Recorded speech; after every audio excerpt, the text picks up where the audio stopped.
Life imprisonment Reclusion perpetua. daw. Maoy ihatag daw, isilot daw sa mga cheater. Na. O yun, ko ana, Radyo Man Irin. Ingon si Zari Mer, ang iyahang name sa Facebook. Adi ay. Ingon si Jessie Bareda. Dili siguro if dako, ay, sorry? Siguro if dako na kayo siya nahatag nga kadaot sa iyong asawa or bana, Okay. if dili kayo daw dako, ana po na yung mga dili na kayo dako, na po dako, ha? Ibutang lang sa 5 years. Bita po Depende daw sa mga na-damage. Depende na sa damage ng irin. Opo na iya hapon. Anong prisuhon pa man guday? Ay nga, Sa namantay, annulment. No. Di bulag. Ayun na prisu. Ining ana, di mo takabalo sa ana. Yeah, guys, yan. Balos gulay po na. Dakong oyon daw si Greg Ukol.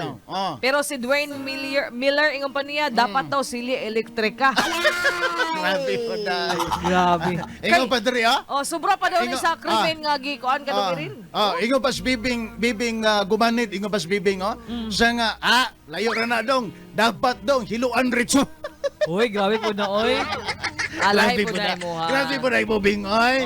Hours ra po Ayaw po kayo na, na. Bing. Murag ba nagkuan man mo ha death penalty. Ayaw po na. Ay, anak, Bing, ha? Si Kane Rich, ingon pa niya, life imprisonment,